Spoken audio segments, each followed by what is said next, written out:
Ya.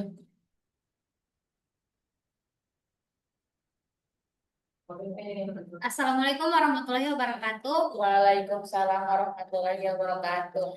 Sebelumnya perkenalkan kami dari kelompok 3. Kami di sini ingin mempresentasikan UTS kami mata kuliah arsitektur tropis, yaitu di mana lokasi yang kami ambil adalah eh, Pantai Indah Pohe.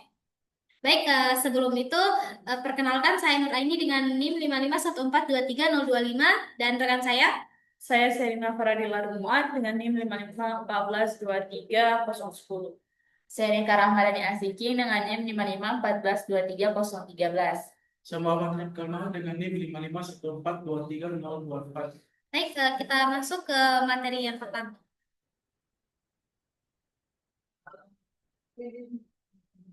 Serta kemaju. Mana ini?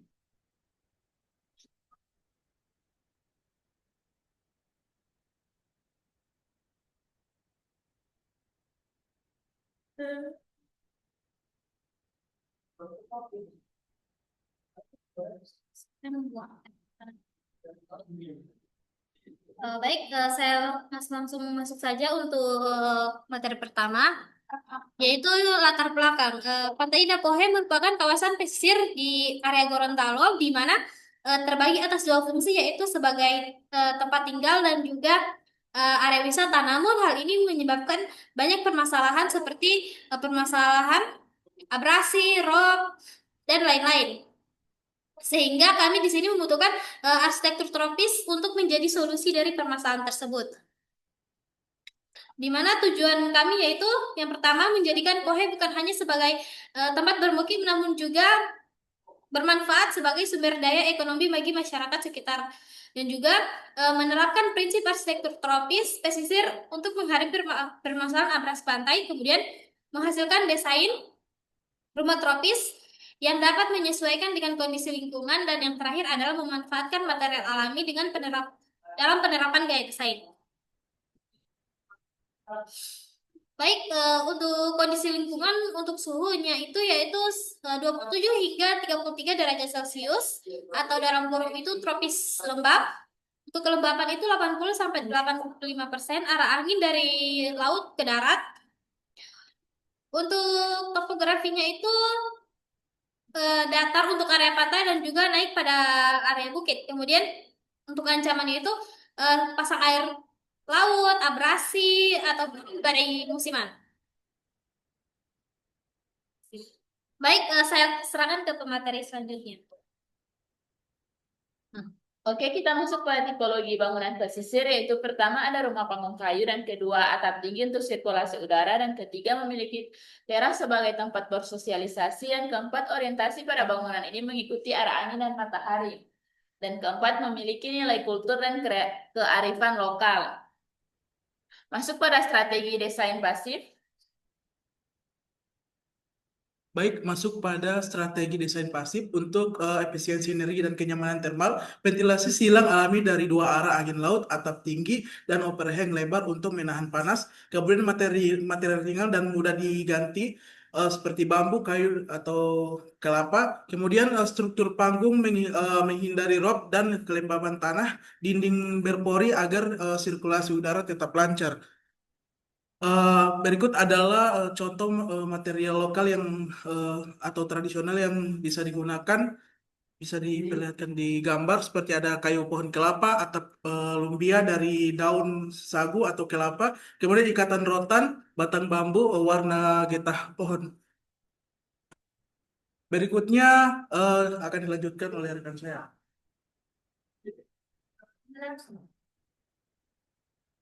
Baik, berikutnya, jadi lokasi yang kami ambil itu terletak di Pantai Indah Pohe, terut- eh, terutama di Kelurahan Pohe.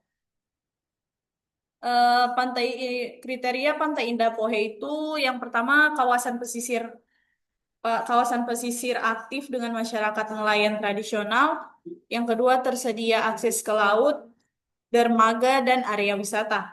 Yang ketiga interaksi sosial dan ekonomi tinggi antara nelayan dan wisatawan. Kita masuk ke slide selanjutnya, gambaran umum.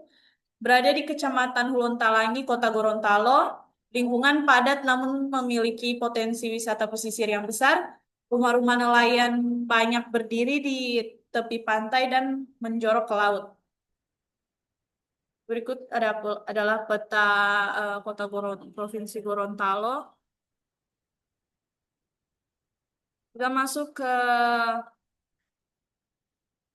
aspek sosial. Masyarakat pesisir di Kelurahan Pohe sebagian besar menggantungkan hidupnya pada sumber daya laut. Mata pencaharian utama penduduk adalah nelayan. Kegiatan melaut biasanya dilakukan kemudian hasilnya dijual dan dikonsumsi. Sebagian masyarakat juga bekerja sebagai penyewa atau pengelola perahu wisata. Berikutnya akan dilanjutkan oleh rekan saya. Nama saya Muhammad Fahmi dengan NIM 551422079. Sekarang kita masuk di bagian aspek sosial. Komunitas nelayan di Pantai Indah Pohe ini dikenal memiliki ikatan sosial yang kuat dengan budaya gotong royong yang masih sangat terjaga. Kehidupan masyarakat di kawasan pesisir ini sangat bergantung kepada laut, sehingga terbentuk solidaritas tinggi antar warga dan dalam kegiatan sehari-hari, seperti melaut, memperbaiki perahu, atau mengolah hasil tangkapan. Gotong royong tidak hanya terlihat dalam aktivitas ekonomi, tetapi juga dalam aspek sosial dan budaya. Misalnya, ketika ada warga yang memperbaiki jaring, membangun rumah, atau mengadakan acara adat, seluruh komunitas ikut membantu tanpa pamrih. Nilai kebersamaan ini menciptakan lingkungan sosial yang harmonis dan saling mendukung.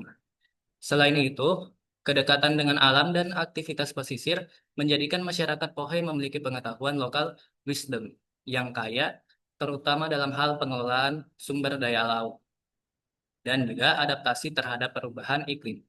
Hubungan antar manusia, laut, dan lingkungan tercermin dalam pola kehidupan, hunian, tata ruang kampung, serta kegiatan sosial yang berorientasi pada keberlanjutan dan kebersamaan.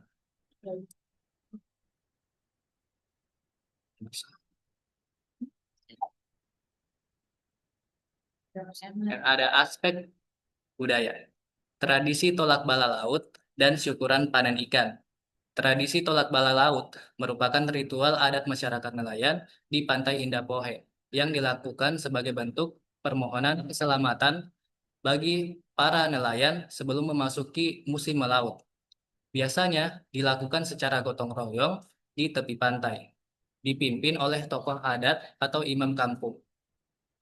Norma ruang depan untuk menerima tamu dan juga jual hasil tangkapan. Ruang depan digunakan untuk berinteraksi sehari-hari, menerima tamu tanpa harus masuk ke area privat rumah. Nilai keramahan dan keterbukaan tercermin dari kebiasaan masyarakat yang tidak membatasi tamu secara formal. Banyak juga keluarga nelayan menjadikan ruang depan sebagai tempat menjual hasil tangkapan yang baru dibawa dari laut. Ini adalah peta infrastruktur, sebaran jalan. Lalu di sini adalah bagian Pohe, Kelurahan Pohe. Nah, yang dilingkari adalah balai masyarakatnya, tepatnya di sini. Nah, keberadaan balai masyarakat itu sebagai wadah penggerak partisipasi warga dalam berbagai program pembangunan dan pemberdayaan masyarakat yang memperkuat hubungan antara masyarakat dengan lingkungannya. Kemudian akan dilanjutkan oleh rekan saya. Masuk pada bagian aspek infrastruktur, yaitu ada 3 gambar pada slide ini, yaitu pertama Masjid At-Taufik, dan kedua Masjid Baitul Amin, dan ketiga Masjid Al-Mutazam. Yaitu masuk pada aspek infrastruktur, yaitu Masjid At-Taufik lokasinya dibangun di pertengahan kawasan pesisir, menjadikan masjid ini mudah dijangkau oleh masyarakat sekitar, nelayan, serta para pengunjung wisata yang datang ke pantai. Dan masuk pada mitigasi dan adaptasi bencana, yaitu mitigasi bencana adalah serangkaian upaya mengurangi atau meminimalkan dampak buruk yang ditimbulkan oleh bencana alam maupun non-alam. Dalam konteks pesisir pantai, mitigasi diarahkan untuk mencegah terjadinya kerusakan besar akibat bencana laut dan iklim, yaitu ada beberapa beberapa item mitigasi bencana, yaitu pertama pembangunan tanggul, dan kedua penanaman mangrove, dan ketiga pembuatan sabuk pantai, dan keempat pembangunan pemecah ombak, dan kelima reklamasi dan penataan ruang pesisir. Masuk pada bagian adaptasi bencana, yaitu pertama pembangunan permukiman tahap bencana, dan kedua rehabilitas ekonomi ekosistem pesisir, dan ketiga pemantauan perubahan iklim dan kenaikan muka laut, dan keempat pembangunan infrastruktur hijau yaitu green infrastruktur. Masuk pada konsep rumah nelayan adaptif, yaitu tipe rumah panggung modular, 2 lantai ringan, bentuk rumah panggung dengan bagian bawah ditinggikan pada penyangga pohon, kayu, atau campuran pondasi kokoh. Selanjutnya akan dilanjutkan oleh teman saya. Baik, selanjutnya masuk pada konsep rumah nelayan adaptif. Yang pertama, lantai atas itu digunakan sebagai ruang tinggal seperti kamar tidur, dapur, ruang tamu, dan lain sebagainya. Letaknya lebih aman dari banjir ataupun ombak maupun kelembapan laut. Kemudian atap yang agak menjulang dan overhang ini membantu menghindari panas langsung matahari dikarenakan untuk area pantai itu lebih dominan panasnya. Kemudian masuk pada konsep rumah nelayan. Di sini kami menggunakan material-material alam seperti material kayu lokal. Banyak kita tersedia di area Gorontalo seperti meranti ataupun bambu. Dan bahan atap yang tahan cuaca, ya bahan atap yang tahan cuaca laut dengan menggunakan material lokal budaya biasa lebih murah. Misalnya untuk material alami itu mungkin bisa menggunakan atap lumbia.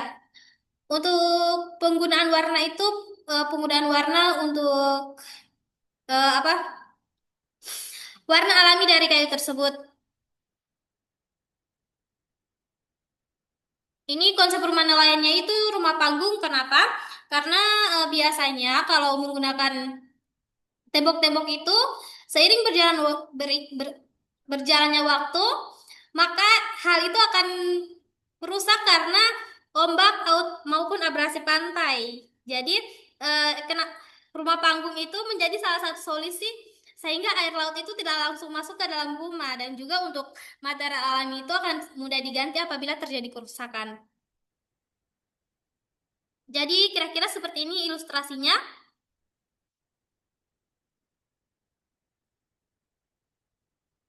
Kemudian kita masuk pada kesimpulan. Arsitektur tropis di Pantai Indah Pohe mencerminkan adaptasi masyarakat nelayan terhadap iklim tropis dan lingkungan laut. Melalui rumah panggung kayu, ventilasi alami, serta penggunaan material lokal, masyarakat mampu menciptakan hunian yang nyaman dan tahan terhadap abrasi serta rob. Kearifan lokal seperti gotong royong, tradisi, tulak balap, dan juga syukuran panen ikan memperkuat nilai sosial budaya. Desain adaptif ini menjadi wujud harmoni antara manusia, budaya, dan alam pantai. Sekian presentasi dari kelompok kami. Apabila ada kesalahan kata atau kekurangan, kami mohon maaf. Apabila tidak boleh, Assalamualaikum warahmatullahi wabarakatuh.